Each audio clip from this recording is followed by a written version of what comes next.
আষাঢ় মাসের সন্ধ্যা নাগাদ টিনের চালের ওপর বৃষ্টির টুপটাপ শব্দ আর মেঘের গর্জন যেন কাঁপিয়ে দিচ্ছিল পুরো ঝিলনগর গ্রামের পরিবেশকে। দোকানের এক কোণে বাঁশের বেঞ্চে বসে চা খাচ্ছিল রহিম ও সোহেল, আর দোকানের ভেতরে দাঁড়িয়ে কেটলিতে চায়ের পানি গরম করছিল করিম মিয়া। রহিম ও সোহেলের ঠিক উল্টো পাশে বসে আকাশের দিকে তাকিয়ে হুকা টানছিল আব্দুর রহমান। আরে ধুর, এই বৃষ্টি যেন থামার কোনো নামই নিচ্ছে না। ভালো লাগছে না আর এত বৃষ্টি। আকাশে কালো মেঘের গর্জন ও বৃষ্টির শব্দ, জঙ্গলে ব্যাঙের ডাক, আর মাঝে মাঝে দূরে শিয়ালের ডাকে কেঁপে উঠছিল চারদিক।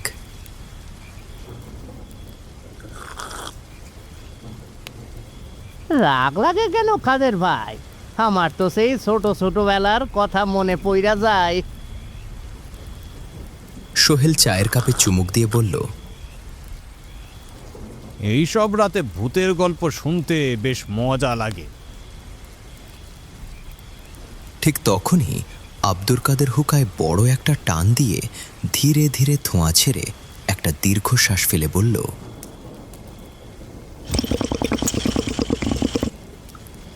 রাইতের বৃষ্টি দেখলে পুরান কথা মনে পড়া যায়। ভূতের গল্প সবাই শুনতে চায়, কিন্তু সত্যি ঘটনা শুনলি বুক কাঁপে। কাদের ভাই, আপনার জীবনে তো অনেক কিছু ঘটছে, আজ একটা ঘটনা বলেন আমাদের। আবারও বিকট এক শব্দে আকাশ ফেটে ধরণীতে নেমে এলো বজ্রপাত।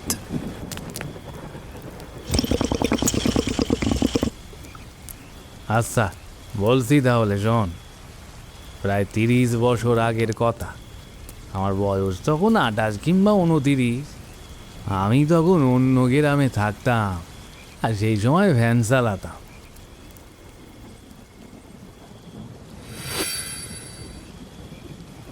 সময়টা ছিল বর্ষাকালের শুরুর দিকে।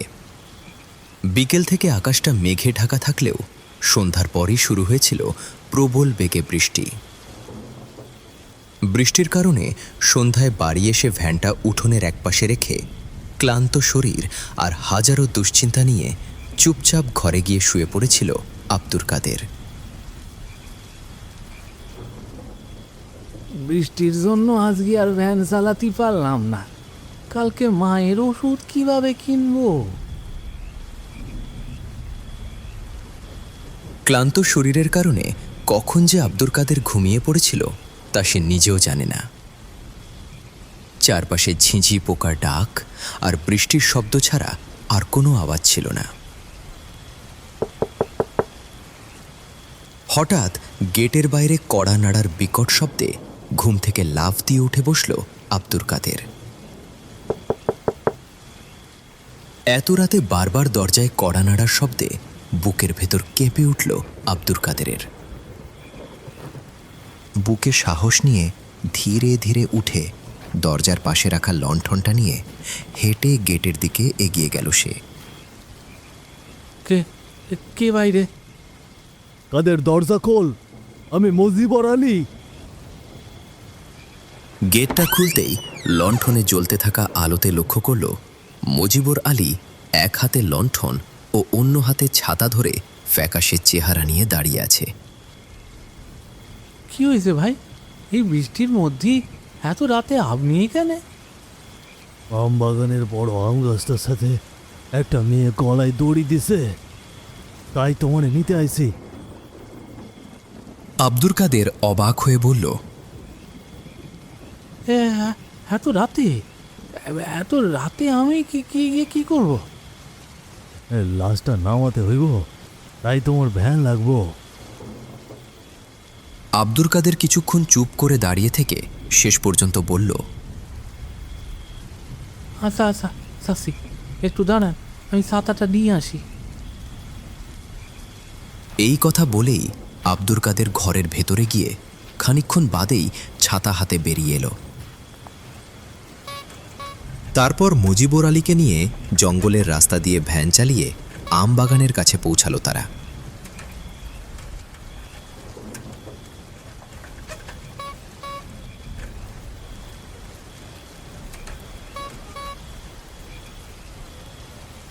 এই তোমরা সরে যাও এখন, কাদের রে লাশের কাছে যেতে দাও।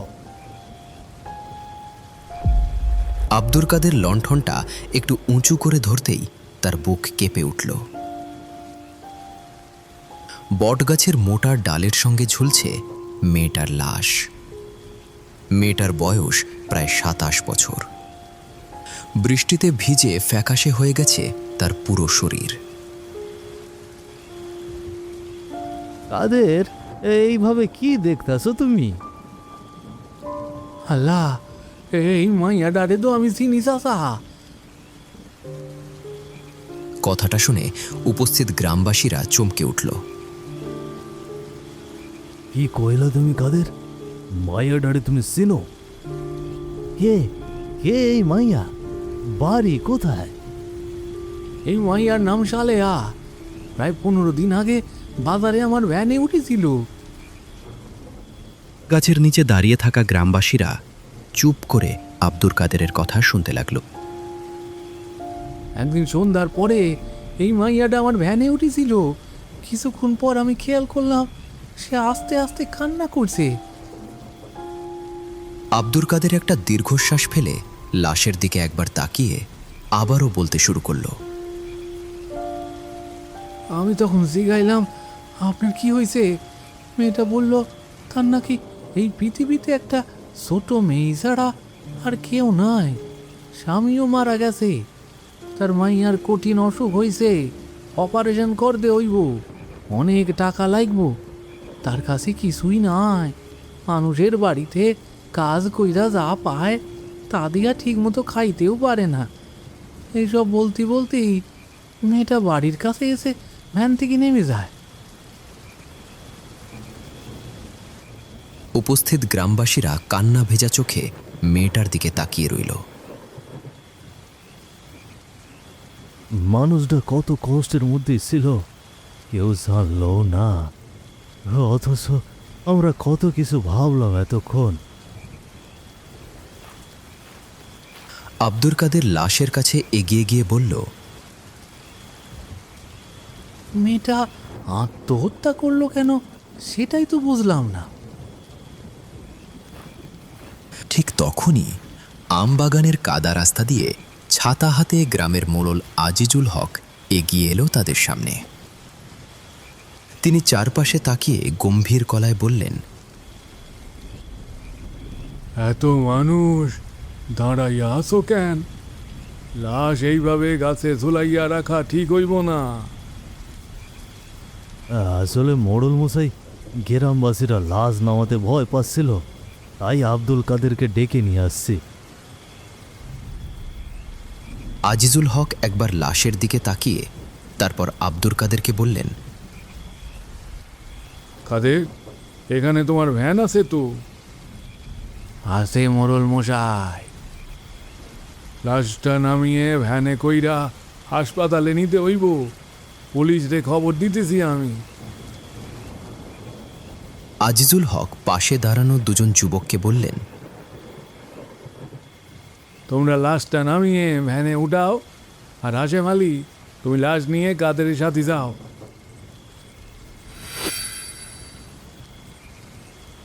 বৃষ্টির মধ্যে অনেক কষ্টে মেয়েটার লাশ বটগাছ থেকে নামানো হলো। আব্দুল কাদের গ্রামের দুই যুবকের সাহায্যে লাশটা ভ্যানের ওপর শুইয়ে দিল। চাচা, সাবধানে ধরি বসবেন, আর মনে মনে দোয়া পড়েন, আর আল্লাহকে ডাকেন। তারা লাশটার ওপর একটা সাদা চাদর টেনে দিয়ে সামনে এগিয়ে গেল।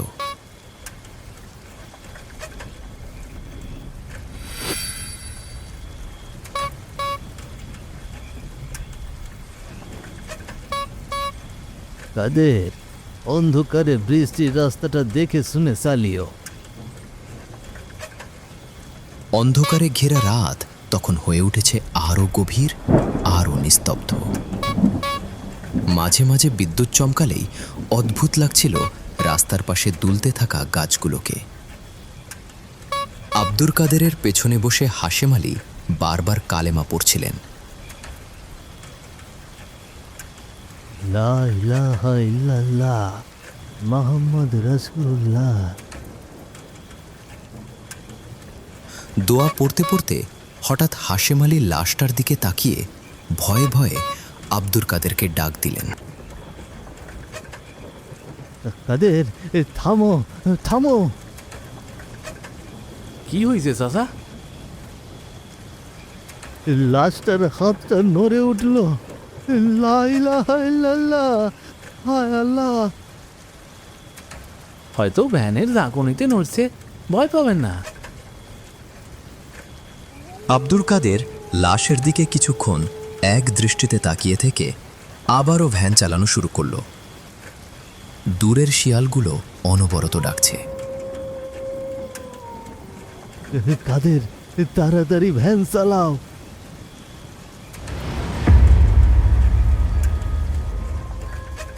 কাদা রাস্তা দূরে কিছু দূর যাওয়ার পর হঠাৎ আব্দুর কাদের ভ্যান থামিয়ে দিল।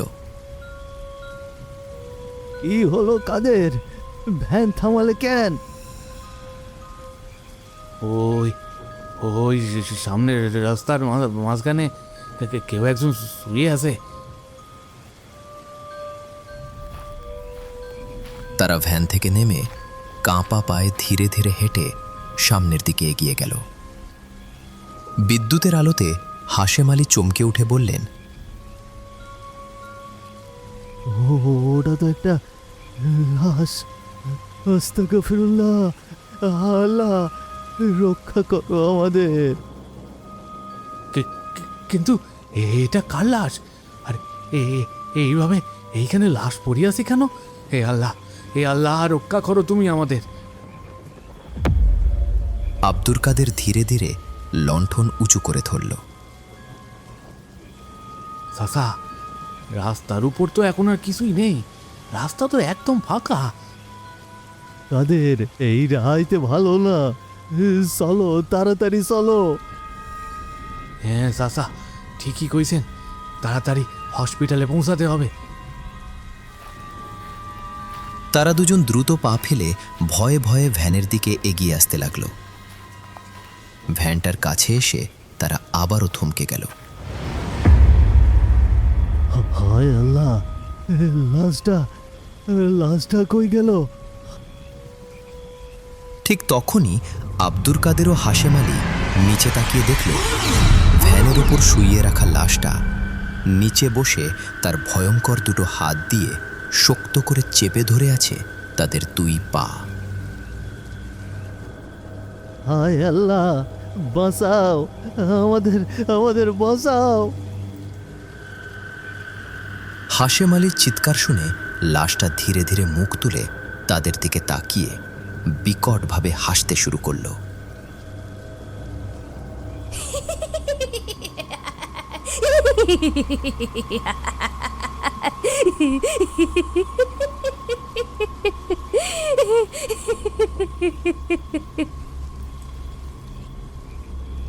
সেই হাসির শব্দ শুনে পুরো অন্ধকার রাস্তা যেন কেঁপে উঠল এক নিমিষেই।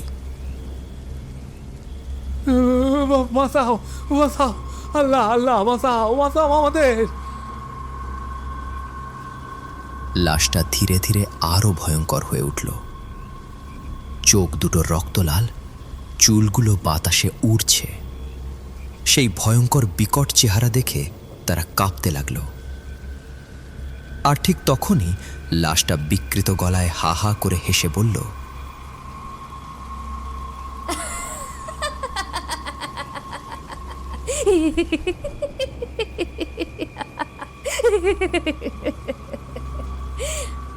আমারে কই নিবি তোরা, কই নিবি? ঠিক তখনই আব্দুর কাদের বলে উঠল, চাচা, দেশলাইটা তাড়াতাড়ি বাইর করেন। আব্দুর কাদেরের কথা শুনে হাশেম আলী আর এক মুহূর্ত দেরি না করে কাপা হাতে দিয়াশলাইটি বের করে আগুন জ্বালিয়ে ছুঁড়ে দিল সেই মেয়েটার শরীরে।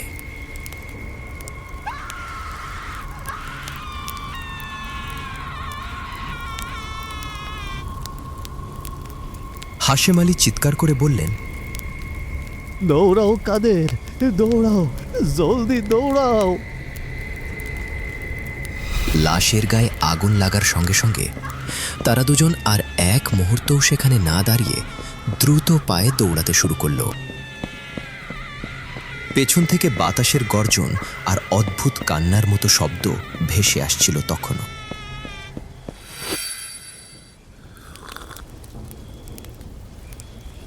কাদের চাচা, এই ঘটনা যদি নিজের কানে না শুনতাম তাহলে বিশ্বাস করতাম না। বাইরে তখনও টিনের চালের ওপর বৃষ্টির শব্দ আর দূরের মেঘের গর্জন ছাড়া কিছুই শোনা যাচ্ছিল না।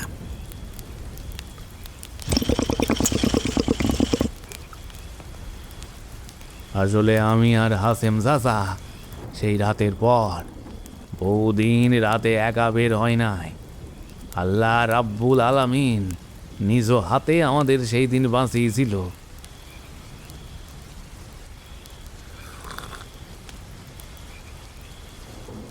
আমার মনে হয় ওই মেয়েটার অনেক কষ্ট ছিল, হয়তো তার মৃত্যুর পেছনে বড় কোনো রহস্য ছিল নিশ্চয়ই। হতে পারে, তবে আল্লাহ তাআলা ভালো জানেন।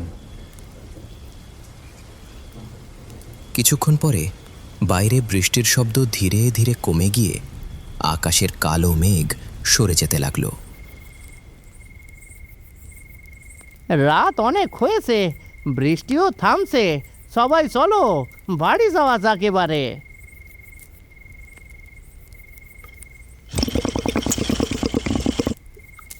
করিম মিয়া, তাড়াতাড়ি দোকান বন্ধ করি বাড়ি চলি যাও। চলি গেলাম আমরা।